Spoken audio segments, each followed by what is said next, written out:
Bonsoir, peuple de Dieu, Église du Seigneur Jésus-Christ, bonsoir. Nous sommes heureux, l'Église du Seigneur Jésus-Christ, la mission des disciples du Christ à Lyon, nous sommes heureux, par ma voix, de vous retrouver nombreux cet après-midi.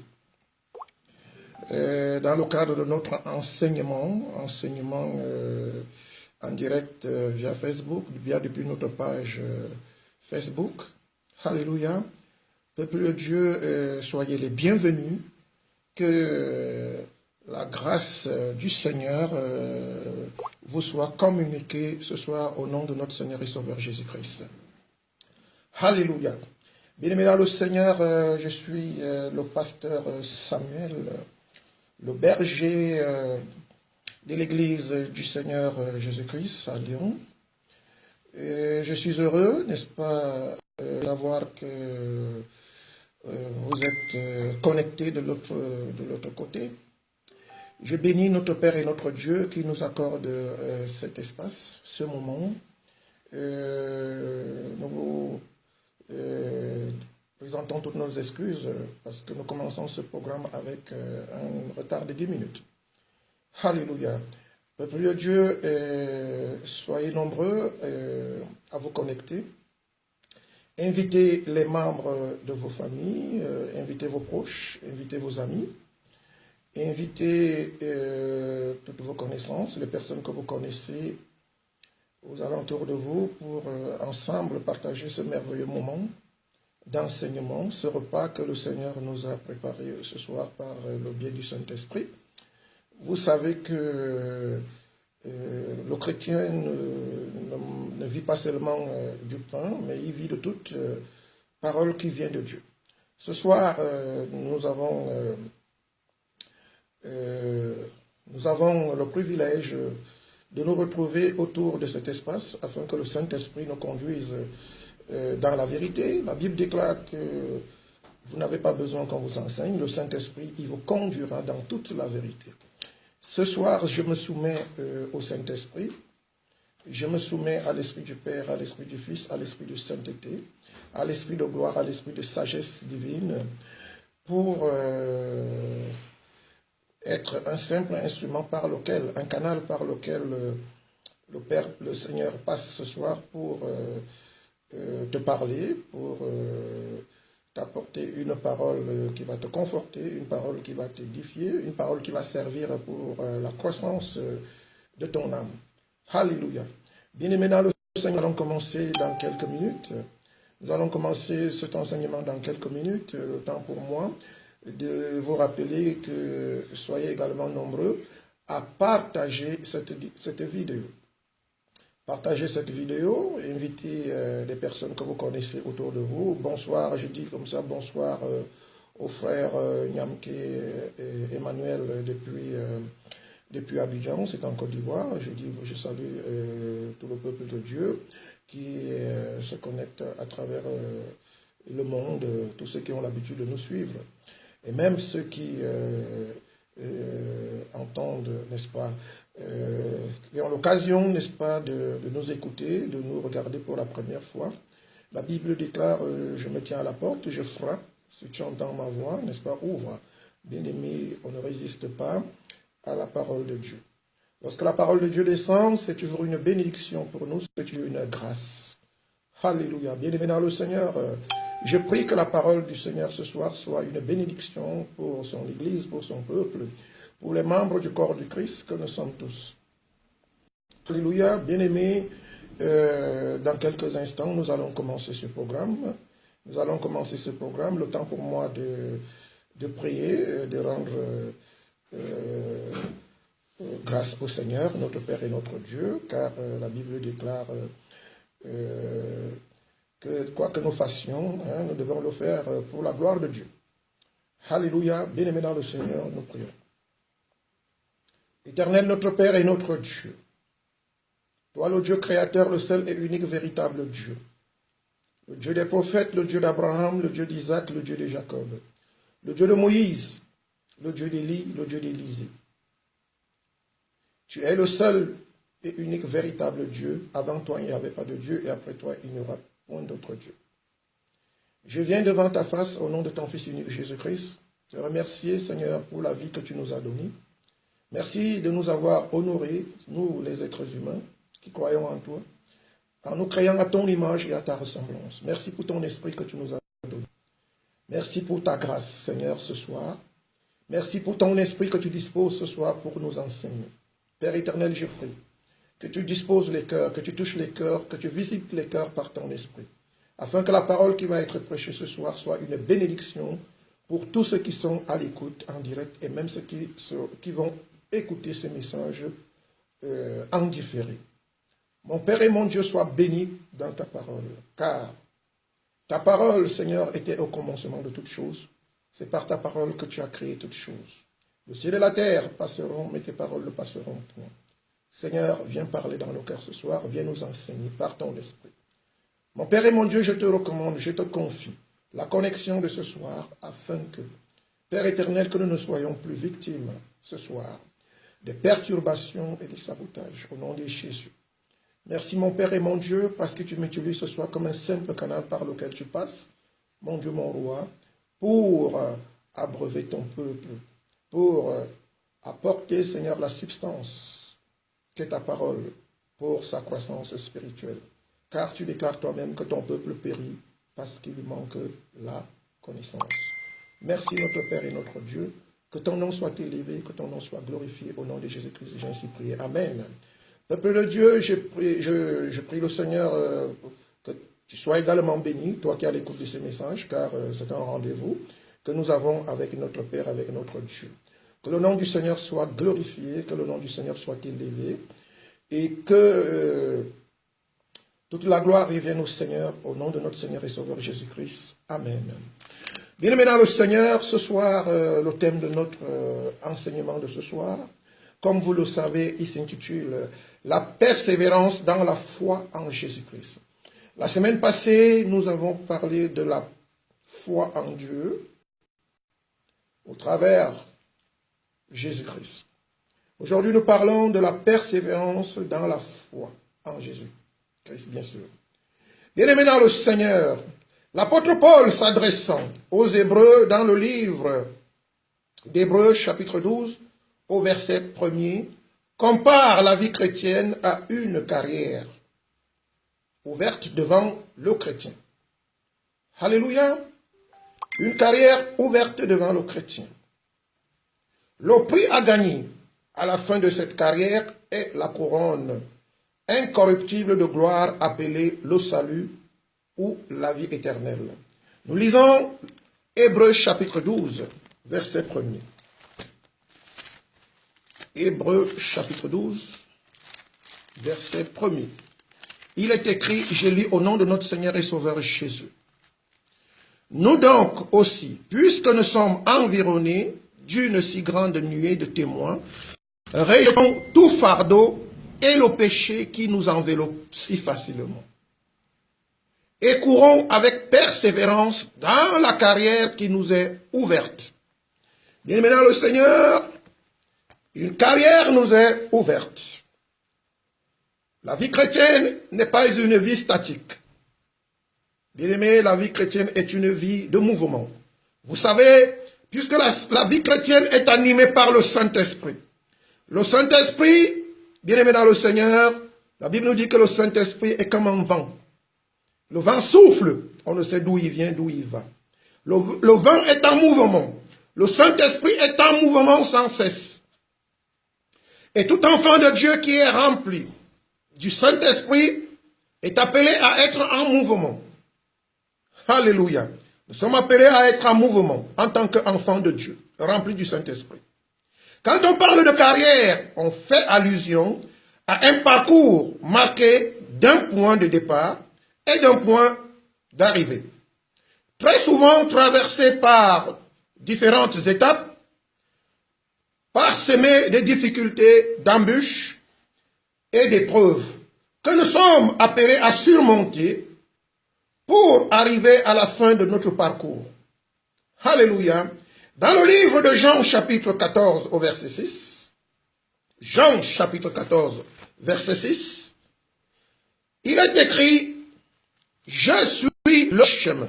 Alléluia, nous lisons Jean chapitre 14 au verset 6. Que dit le Seigneur Jésus-Christ? Jésus-Christ dit, je suis le chemin, la vérité et la vie. Nul ne vient au Père que par moi. Bien maintenant, le Seigneur, en méditant minutieusement, attentivement ce verset, peuple de Dieu, nous pouvons aisément et facilement comprendre pourquoi l'apôtre Paul dit aux Hébreux, au chapitre 12, au verset 1er, pourquoi il compare la vie chrétienne à une carrière qui nous est ouverte. On comprend aisément. Jésus dit, je suis le chemin. Je suis la vérité et je suis la vie. Bienvenue au Seigneur. En méditant attentivement, avec la grâce du Saint-Esprit, bien-aimés, nous comprenons que Paul ne s'est pas trompé en disant que la vie chrétienne est une carrière qui nous est ouverte. Peuple de Dieu, dans une carrière, nous sommes appelés à courir. Nous sommes appelés à bouger. Nous sommes appelés à fournir des efforts. Nous sommes appelés à aborder des inconnus, des difficultés, des épreuves, des soucis, des problèmes, des persécutions, du sabotage. Alléluia. Bien-aimés dans le Seigneur, Jésus dit à ses disciples, je suis le chemin. Or, le chemin est un parcours. Le chemin est un parcours. Et ce parcours n'est rien d'autre que la vie chrétienne, ou encore la carrière chrétienne. Lorsque Jésus dit, je suis le chemin, Jésus, il dit à ses disciples, tout simplement, il leur fait comprendre que je vous appelle à vous engager dans une carrière qu'on appelle la vie chrétienne. Alléluia. Quant à la vérité représente tout simplement la volonté parfaite de Dieu, très souvent mise en opposition avec le mensonge et la corruption de ce monde. Alléluia. Ce sont ces mensonges et cette corruption et l'injustice qu'elles génèrent qui sont représentées dans le parcours, dans notre carrière chrétienne, comme des obstacles, les persécutions et les épreuves de toutes sortes que nous sommes appelés à affronter. Alléluia. La vie, quant à elle, est la couronne de gloire incorruptible que l'on obtient à la fin de sa carrière, de sa vie chrétienne. Appelée le salut ou la vie éternelle. Oui, peuple de Dieu, la vie chrétienne est une carrière. Et c'est pour cette raison que nous pouvons noter, comme dans tous les secteurs de métier ou d'activité, que Jésus-Christ ne force personne à s'engager dans cette carrière. Comme nous pouvons le lire dans Marc chapitre 8 au verset 34. Marc chapitre 8, verset 34. Nous lisons. Nous lisons la Bible dans le livre de Marc chapitre 8 au verset 34, il est écrit. Puis, ayant appelé la foule avec ses disciples, la foule et ses disciples, il leur dit, si quelqu'un veut venir après moi, qu'il renonce à lui-même, qu'il se charge de sa croix et qu'il me suive. Dis maintenant le Seigneur ne force personne. Le Seigneur n'oblige personne à s'engager dans la vie chrétienne, dans cette carrière appelée encore la vie chrétienne. Le Seigneur Jésus-Christ ne force personne à s'y engager. Il dit, si quelqu'un alléluia, veut venir après moi, qu'il renonce à lui-même et qu'il se charge de sa croix et qu'il me suive. Peuple de Dieu. Bien plus, dans Luc chapitre 14, au verset 33, Jésus-Christ dit ceci. Luc chapitre 14, au verset 33, il est écrit. Ainsi donc, quiconque d'entre vous ne renonce pas à tout ce qu'il possède ne peut être mon disciple. Alléluia, bien-aimé dans le Seigneur. Quiconque ne renonce pas à tout ce qu'il possède ne peut être mon disciple. Ici, Jésus fait clairement comprendre à ses disciples, alléluia, il a fait clairement comprendre qu'on ne peut s'engager et suivre deux carrières en même temps. C'est pourquoi, plus loin, dans le livre de Luc, chapitre 16, au verset 13, il est écrit, « Nul serviteur ne peut servir deux maîtres. » Alléluia. Luc, chapitre 16, au verset 13, nous lisons.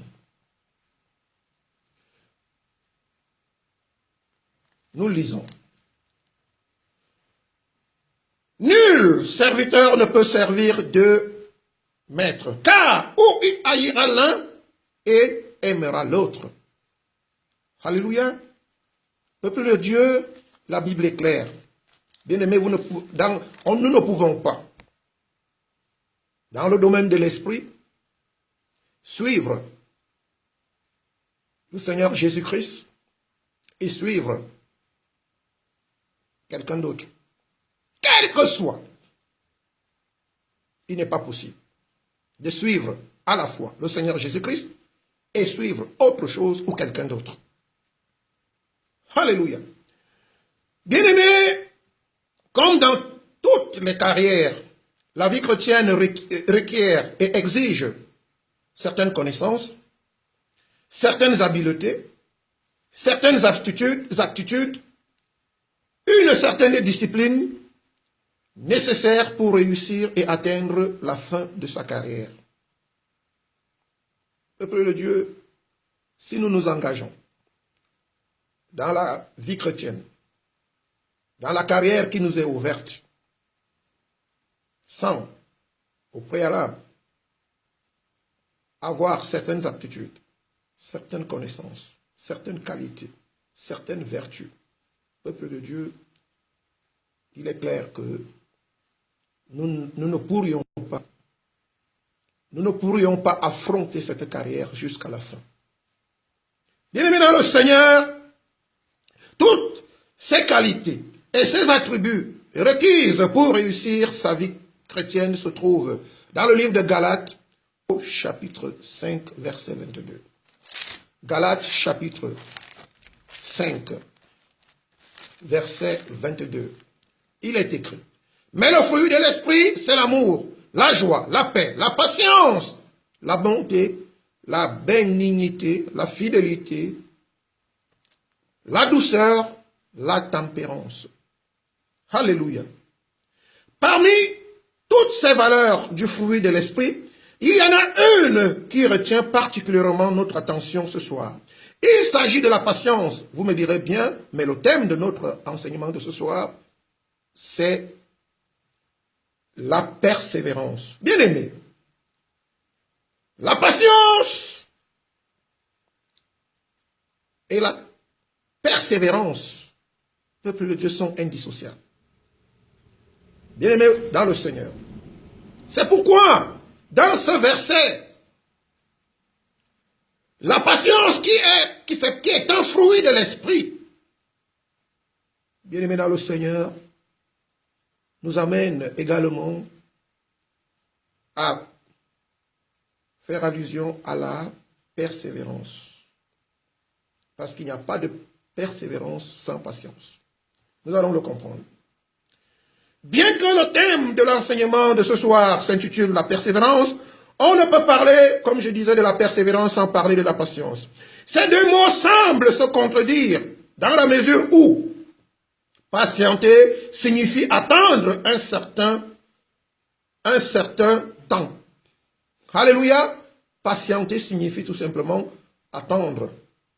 Attendre un certain temps. Généralement, ce temps peut être indéfini. Lorsque quelqu'un vous dit patienter, vous ne savez pas à quel moment. Pendant que vous ne savez pas combien de temps va durer le moment. Bien maintenant le Seigneur, alors que la persévérance, que signifie la persévérance? Bien-aimé, la persévérance quant à elle, bien-aimé, veut dire, bien que je patiente, mais je suis en mouvement, je ne m'arrête pas. Je suis en train de patienter, mais je ne dors pas. Je suis en train de patienter, bien-aimé dans le Seigneur, mais je ne me décourage pas. Je n'arrête pas d'avancer, d'affronter l'épreuve. Alléluia, peuple de Dieu. La patience, c'est s'arrêter. En quelque sorte, patienter. Arrêtez-vous un moment. Voilà pourquoi ces deux mots semblent se contredire. Mais en réalité, ils ne se contredisent pas. L'un complète l'autre. C'est-à-dire, la persévérance vient compléter la patience. Si vous n'êtes pas patient, peuple de Dieu, il est clair que vous ne pouvez pas être persévérant. Il faut d'abord être patient et ensuite persévérer. Alléluia. En réalité, comme je disais, la persévérance ne s'oppose pas à la patience, mais plutôt la complète. Alléluia. La persévérance, elle complète plutôt la patience. Peuple de Dieu. Nous pouvons alors comprendre pourquoi le Seigneur Jésus-Christ nous demande en tant que chrétiens, en attendant son retour, de persévérer jusqu'à la fin. Nous lisons Matthieu chapitre 24, verset 13. Matthieu chapitre 24, verset 16. Il est écrit, nous lisons, je lis au nom de notre Seigneur et Sauveur Jésus. Mais celui qui persévérera jusqu'à la fin sera sauvé. Voyez, ici, Jésus, il dit celui qui persévérera jusqu'à la fin sera sauvé. Bien-aimé, vous pouvez bien commencer. Vous pouvez être très habile, très zélé. Vous pouvez donner le meilleur de vous-même dans les meilleures des conditions. Vous pouvez être sans reproche. Peuple de Dieu, vous pouvez même avoir une foi qui déplace les montagnes. Alléluia. Cet enseignement nous apprend ce soir que si vous n'avez pas la persévérance, vous allez vous essouffler et vous allez vous arrêter. Et ce serait dommage de voir que votre carrière s'arrêtera également à ce niveau. Église du Seigneur Jésus-Christ, mes frères, mes sœurs dans le Seigneur, accomplir tout simplement la volonté de Dieu ne suffit pas pour entrer dans la promesse du Seigneur. Nous avons besoin de persévérance pour recevoir la rémunération qui a été promise à la fin de notre vie chrétienne. Comme nous pouvons le lire dans le livre, d'Hébreux, nous voyons l'exhortation que l'apôtre Paul adresse aux Hébreux au chapitre 10, du verset 35 au verset 37. Nous lisons Hébreux. Hébreux chapitre 10, du verset 35 au verset 37. Il est écrit: n'abandonnez donc pas votre assurance, à laquelle est attachée une grande rémunération, car vous avez besoin de persévérance, afin qu'après avoir accompli la volonté de Dieu, vous obteniez ce qui vous est promis. Encore un peu de temps, encore un peu de temps, celui qui doit venir viendra et il ne tardera pas. Bien-aimés, après avoir accompli la volonté de Dieu, nous avons encore besoin de persévérance.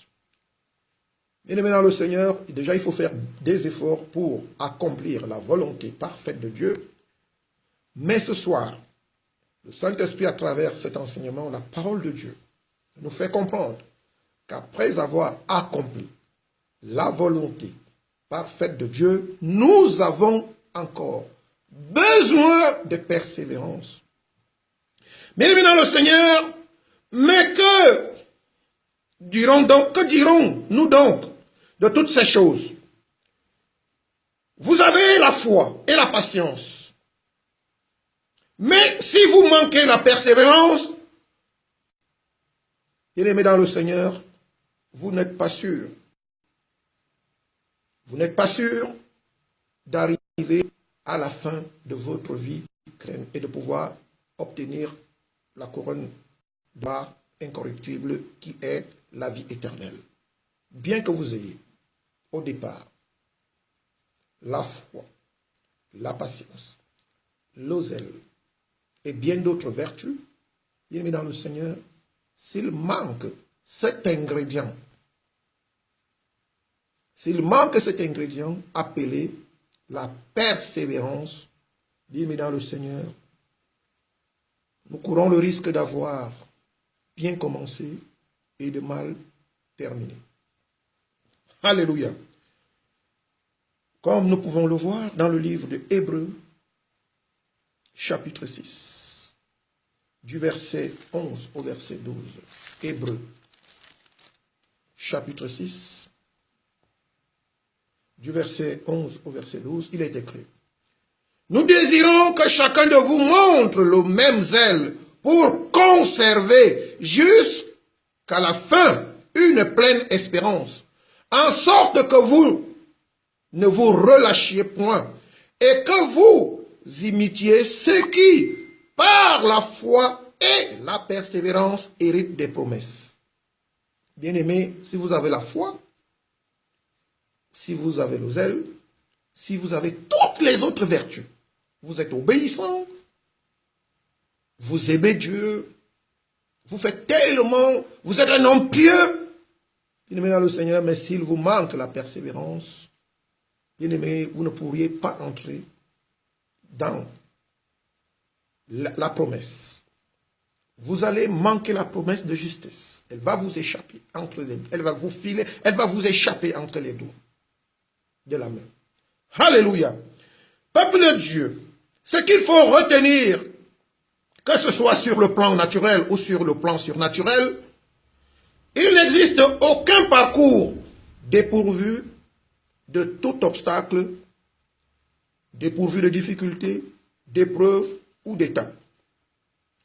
Peuple de Dieu, il n'existe aucune route ou aucun chemin, bien-aimé dans le Seigneur, où vous allez avancer avec le même nivellement, bien-aimé, sur un chemin, sur une route, sur un parcours, dans un parcours, vous êtes appelés à affronter divers obstacles. Sur une route, vous allez affronter les pentes, les descentes. Alléluia. Les virages à gauche, les virages à droite. Peuple de Dieu, c'est exactement ce que la vie chrétienne.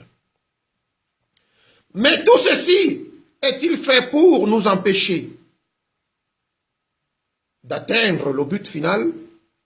La réponse est non. Au contraire, alléluia, les épreuves du parcours de la foi nous préparent par la persévérance à atteindre la fin de notre parcours.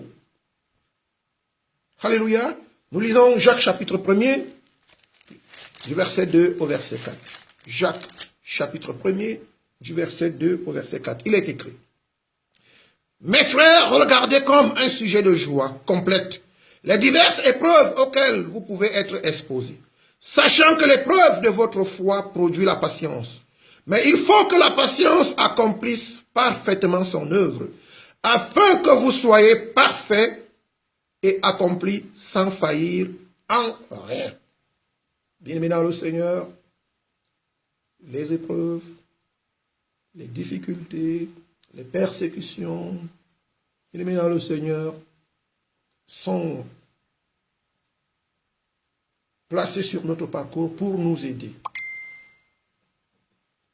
pour nous préparer, alléluia, à mieux avancer, pour nous fortifier, pour nous qualifier, bien-aimés dans le Seigneur, pour arriver à la fin de notre carrière chrétienne. Mais comment pouvons-nous donc continuer à persévérer face à l'adversité, aux persécutions, aux différentes difficultés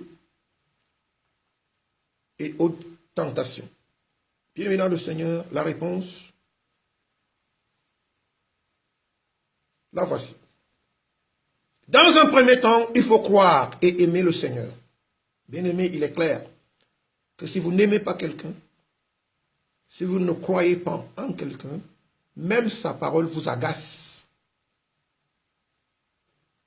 Bien-aimé, si nous n'aimons pas le Seigneur, si nous ne croyons pas en lui, peuple de Dieu, il sera difficile de résister, de patienter et de continuer à avancer face aux épreuves, face aux tentations, face aux difficultés, face à l'adversité. La deuxième chose qu'il faut, il faut adopter la deuxième attitude qu'il faut adopter, peuple de Dieu, il faut placer complètement sa confiance en Dieu. Comme nous pouvons le voir dans le livre de Psaume, chapitre 37, nous lisons Psaume chapitre 37 au verset 5. Psaume chapitre 37, verset 5. Il est écrit, je lis au nom de notre Seigneur et Sauveur Jésus-Christ, recommande ton sort à l'Éternel, mets en lui ta confiance et il agira. Alléluia. Psaume chapitre 37 au verset 5. Si nous ne plaçons pas complètement notre confiance en Dieu, il est clair que nous allons chercher à rechercher l'aide, le secours à gauche, à droite. Bien-aimés dans le Seigneur, la troisième chose qu'il faut faire, il faut décharger tous ses soucis sur le Seigneur lui-même. Alléluia, parce qu'il en a la capacité d'absorber nos problèmes, nos épreuves, nos inquiétudes. Le Seigneur, il a la capacité d'absorber tous nos problèmes, toutes nos quiétudes, toute notre frayeur. Comme nous pouvons le voir dans le livre de 1 Pierre chapitre 5 au verset 7. 1 Pierre chapitre 5 au verset 7, il est écrit. Et déchargez-vous sur lui de tous vos soucis. La Bible dit tous vos soucis. Ne gardez pas vos soucis avec vous. Alléluia. La Bible déclare, déchargez-vous sur lui de tous vos soucis, car lui-même prend soin de vous. Alléluia. Bien-aimé dans le Seigneur. La quatrième chose qu'il faut faire, il faut s'appuyer. Il faut éviter de s'appuyer sur sa propre sagesse ou sur les autres. Bien-aimé dans le Seigneur, il faut éviter de s'appuyer sur sa propre sagesse ou sur les autres. Alléluia. Comme nous pouvons le lire dans le livre de Proverbes chapitre 5. Alléluia, nous lisons Proverbes chapitre 5. Proverbes chapitre 3, autant pour moi. Du verset 5 au verset 6. Nous lisons. Alléluia, Proverbes chapitre 3. Je vais y arriver. Du verset 5 au verset 6. Il est écrit. Confie-toi en l'Éternel de tout ton cœur et ne t'appuie pas sur ta sagesse. Reconnais-le dans toutes tes voies et il aplanira tes sentiers. Alléluia. Et il aplanira tes sentiers et il dégagera, il t'aidera à dégager les obstacles, les difficultés, les épreuves, les soucis, ce que tu trouves impossible, les collines, les montagnes. Bien-aimé dans le Seigneur, il faut éviter de s'appuyer sur sa propre sagesse ou sur les autres. Alléluia. La Bible nous recommande ici la Bible, il est écrit, au verset 5 jusqu'au verset 6, confie-toi en l'Éternel de tout ton cœur, ça veut dire en lui seul. Et ne t'appuie pas sur ta sagesse, reconnais-le dans toutes les voies et il aplanira tes sentiers. Alléluia. La cinquième chose qu'il faut faire, il faut toujours penser et avoir les yeux fixés sur ce dont on s'est résolu. Alléluia, sur ce dont on s'est résolu de faire. Bien-aimé dans le Seigneur, dans le livre de Job, nous lisons Job chapitre 22, alléluia, verset 28.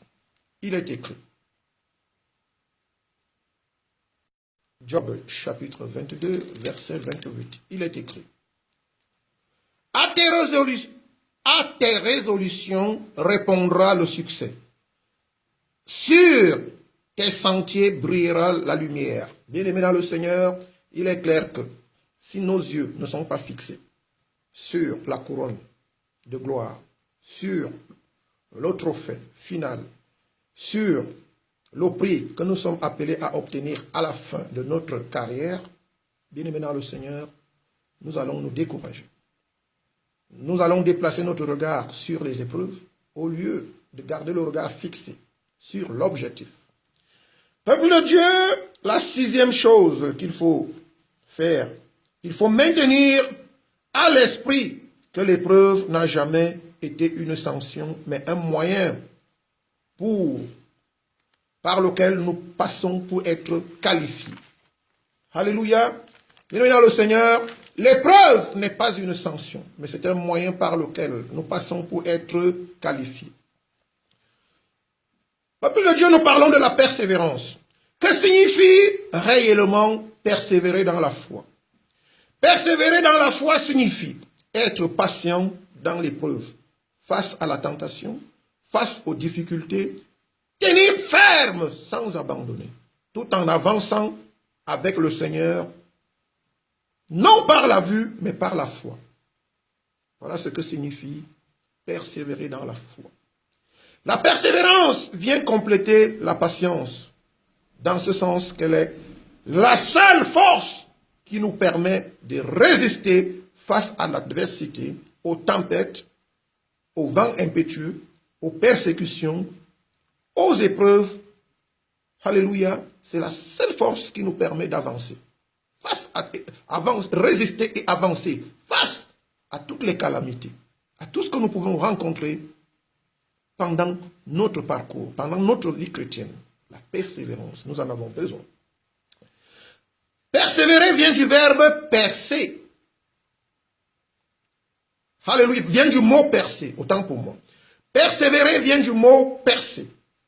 Alléluia, il est donc clair, il est bien établi que dans la foi chrétienne, il s'agit d'avancer sans voir jusqu'à percer le mystère.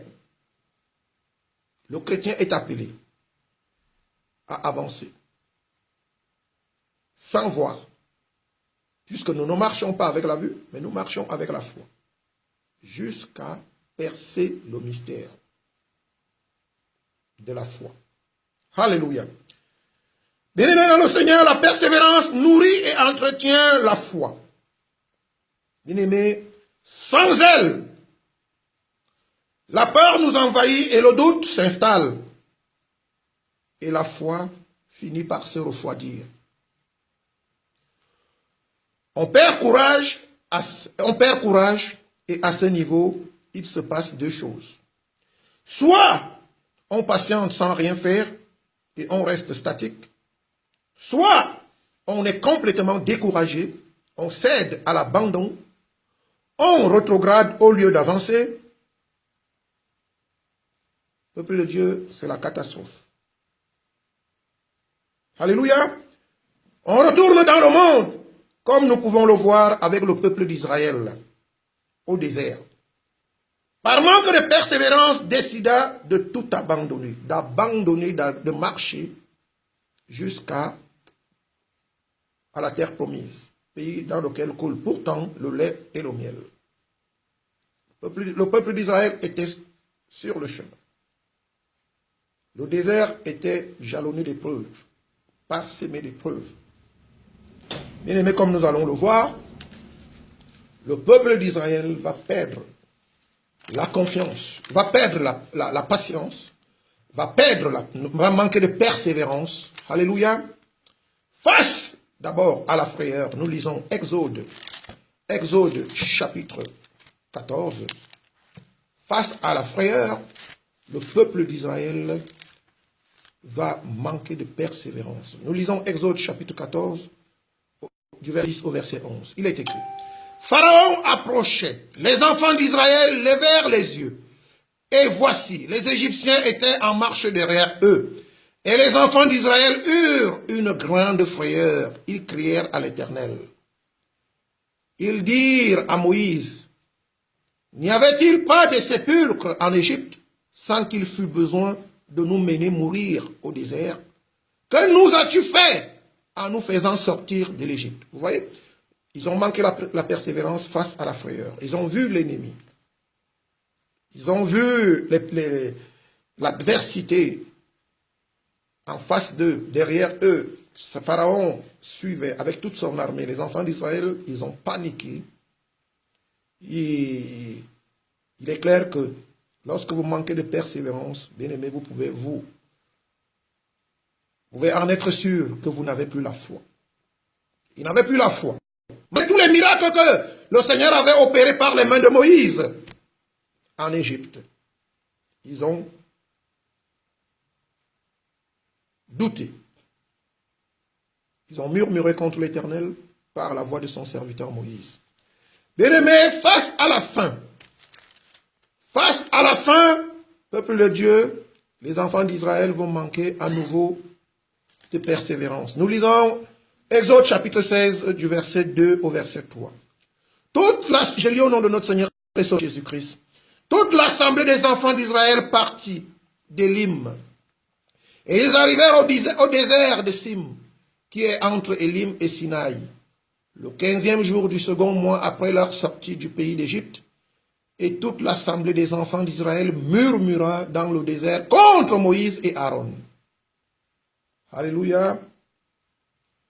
La Bible déclare au verset 3, les enfants d'Israël leur dirent, que ne sommes-nous morts par la main de l'Éternel dans le pays d'Égypte, quand nous étions assis près des pots de viande, quand nous mangions du pain à satiété.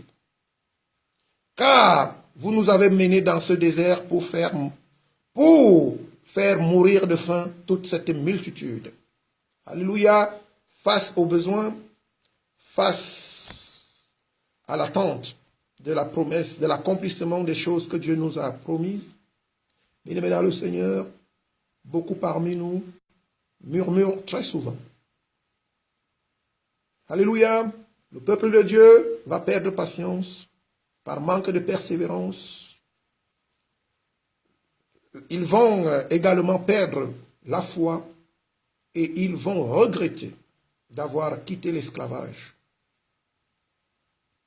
Quelle absurdité. Quelle mauvaise façon de réfléchir. Bien-aimés dans le Seigneur, nous voyons donc que le manque de persévérance peut nous amener à délirer. Peut nous amener même à nous tourner contre le Seigneur, à murmurer contre lui, à dire des mauvaises paroles à son endroit, à lui manquer de respect, comme ce fut le cas des enfants d'Israël face à la faim. Bien-aimés, face à la soif, à nouveau, les enfants d'Israël vont perdre la patience et vont murmurer contre l'Éternel, parce qu'ils murmuraient contre Moïse. En réalité, Moïse n'était qu'un envoyé. En réalité, ils murmuraient contre l'Éternel. Exode chapitre 17, du verset 2 au verset 3 également. Il est écrit, je lis au nom de notre Seigneur et Sauveur Jésus-Christ. toute l'assemblée des enfants d'Israël partit du désert de Sim, selon les marches que l'Éternel leur avait ordonnées. Et ils campèrent à Rephidim, où le peuple ne trouva point d'eau à boire. Alors le peuple chercha querelle à Moïse. Ils dirent, donne-nous de l'eau à boire. Moïse leur répondit, pourquoi me cherchez-vous querelle? Pourquoi tentez-vous l'Éternel? Le peuple était là, pressé par la soif, et murmurait contre Moïse. Il disait, pourquoi nous as-tu fait monter hors d'Égypte pour me faire mourir de soif avec mes enfants et mes troupeaux? Bien-aimés, voilà comment il nous arrive parfois, nous chrétiens, nous enfants de Dieu, de raisonner, de murmurer contre le Seigneur. Quand j'étais dans le monde, je faisais ceci. Quand je vivais dans le péché, ma vie était meilleure. Quand je vivais dans les ténèbres, j'étais heureux. Quand j'étais piétiné, maltraité, abusé, quand je vivais dans la servitude et l'esclavage, ma vie était meilleure. Le peuple de Dieu, c'est un délire, c'est un leurre, c'est une mauvaise façon de penser. C'est une mauvaise façon de remercier son Dieu. Alléluia. Dieu, il est fidèle. Quand il dit une chose, la chose est appelée à s'accomplir. Peuple de Dieu. Le peuple d'Israël, comme vous avez pu le constater par plusieurs fois, il y a plusieurs exemples encore. D'ailleurs, vous savez encore cet exemple. Lorsque le peuple, face au silence de Dieu, ou face à l'attente, le peuple d'Israël avait perdu patience lorsque Moïse est monté à la montagne pour rencontrer le Seigneur. Le peuple a perdu patience. Le peuple a demandé à Aaron de lui fabriquer un autre Dieu. Bien-aimés, vous vous rendez compte, par manque de patience, manque de persévérance, le peuple de Dieu ont fini par renier Dieu, par renoncer à tout. Voilà bien ce qui nous arrive très souvent comme enfants de Dieu. Alléluia. À tel point, bien-aimés dans le Seigneur, que souvent nous nous retrouvons dans la confusion. De manière à ce que même les païens se posent la question de savoir, mais où est son Dieu? Où est le Dieu avec lequel il avait commencé? Il avait tant de zèle pour Dieu. Mais qu'est-il arrivé à cet homme? Qu'est-il arrivé à cette femme qui s'est complètement essoufflée? Alléluia. Peuple de Dieu, nous le voyons dans le livre de Exode chapitre 32, le comportement du peuple de Dieu face au silence et face à l'attente. Exode chapitre 32, du verset 1er au verset 4. Nous lisons. Le peuple, voyant que Moïse tardait à descendre de la montagne, s'assembla autour d'Aaron et lui dit, allons, fais-nous un Dieu qui marche devant nous. Car c'est Moïse, cet homme qui nous a fait sortir du pays d'Égypte. Nous ne savons ce qu'il est devenu. Aaron leur dit, ôtez les anneaux d'or qui sont aux oreilles de vos femmes, de vos fils et de vos filles, et apportez-les-moi. Et tous ôtèrent les anneaux d'or qui étaient à leurs oreilles, et ils les apportèrent à Aaron. Il les reçut de leurs mains, jeta l'or dans un moule et fit un veau en fonte. Et ils dirent, Israël, voici ton Dieu qui t'a fait sortir du pays d'Égypte. Bien-aimés, vous voyez par vous-même la gravité de la situation. Peuple de Dieu, la persévérance. Vous pouvez avoir la foi. Vous pouvez avoir le zèle, comme je l'ai déjà dit, en passant. Vous pouvez être un très très grand serviteur de Dieu. Vous pouvez être très obéissant. Vous pouvez être quelqu'un qui est complètement dévoué. au Seigneur, quelqu'un de très pur, mais face à l'épreuve, face aux difficultés, face à l'adversité, face aux tempêtes, face aux obstacles, face aux injures, face aux persécutions, bien-aimés dans le Seigneur, si vous n'êtes pas persévérant, vous allez tout abandonner. Vous allez vous ralentir. Vous allez jeter l'éponge. Vous allez abandonner la vie chrétienne. Alléluia. Peuple de Dieu, vous pouvez donc vous rendre compte par vous-même à quel point la persévérance est si nécessaire et importante dans la vie chrétienne. À tel point que si nous venons à manquer la persévérance, nous serons dans une situation de grand handicap. Alléluia, qui finirait par nous empêcher de finir ce que nous avons commencé. Si un homme ou une femme, aussi longtemps que la persévérance vienne à manquer dans la vie d'une personne, quel que soit le temps qu'elle a passé avec le Seigneur, quel que soit ce qu'elle a fait avec le Seigneur, bien aimé dans le Seigneur, la carrière de cette personne s'arrête à ce niveau. Parce que c'est la persévérance qui permet d'avancer. Bien aimé dans le Seigneur, la persévérance nous permet d'avancer. Un homme qui n'est pas persévérant, il est appelé à tout abandonner. La persévérance nous permet d'avancer. Voilà pourquoi le Seigneur, il a dit encore à ses disciples dans le livre de Matthieu, comme nous avons vu tout à l'heure, Matthieu chapitre 24, au verset, je crois verset 13, celui qui persévérera jusqu'à la fin sera sauvé. Bien aimé dans le Seigneur, si vous vous arrêtez presque à la fin, vous ne serez pas sauvé. Bien aimé dans le Seigneur, nous sommes appelés à affronter notre carrière chrétienne, notre parcours, notre vie chrétienne. Nous sommes appelés à suivre Jésus, qui dit « Je suis le chemin ». Dans ce chemin qui est parsemé d'embûches, d'épreuves, de persécutions, de tentations, de toutes les souffrances, peuple de Dieu, nous sommes appelés à persévérer, à persévérer, à persévérer, à avancer avec le Seigneur Jésus-Christ dans la foi. Bien aimé dans le Seigneur, le temps qui nous était imparti arrive à son terme. Et nous mettons fin à ce programme d'enseignement.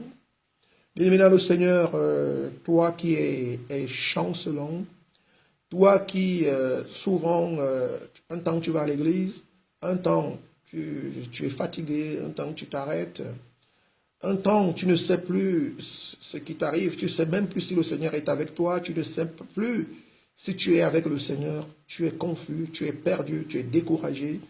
Peut-être tu as même abandonné, tu ne vas plus à l'église, mais le Seigneur t'a fait grâce d'écouter cet enseignement. Bien-aimé dans le Seigneur, je vais prier pour toi. Je vais prier pour toi, bien-aimé dans le Seigneur. Bien-aimé, ouvre ton cœur à Dieu. Fixe le Seigneur Jésus avec les yeux de la foi. Et je vais prier pour toi. Seigneur, notre Père et notre Dieu, il t'a plu, Seigneur, ce soir, par cet enseignement, de parler dans le cœur de mon frère et de ma sœur qui est à l'écoute maintenant, et même de ceux qui seront à l'écoute en différé. Mon Père et mon Dieu, je prie, Seigneur, toi qui scrutes les cœurs et les reins, tu vois à quel point mon frère est découragé, ma sœur est découragée. Tu vois, Seigneur, cette âme pour laquelle ton Fils unique Jésus-Christ est mort à la croix, pour le salut, pour la sauver. Cette âme qui est découragée, Cette âme qui ne croit plus. Cette âme qui a arrêté d'avancer par manque de persévérance. Mon Père et mon Dieu, je prie ce soir, Père, que tu fasses grâce.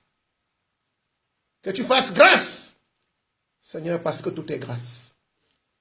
Je prie ce soir, Père éternel, que ton Esprit Saint descende dans la vie de mon frère et de ma sœur, afin que celui-ci soit rempli de puissance. Car dans la vie chrétienne, nous avons besoin de puissance pour avancer. Merci mon Père et mon Dieu, parce que tu m'exauces au-delà même de ma prière. Que ton nom soit glorifié. C'est au nom de notre Seigneur et Sauveur Jésus-Christ que j'ai prié. Amen.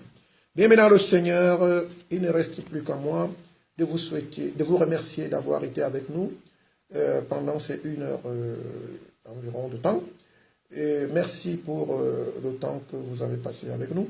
Que le Seigneur vous bénisse abondamment et que la grâce du Seigneur inonde tous les départements de votre vie. Afin que votre vie soit une vie de persévérance au service de la gloire de Dieu.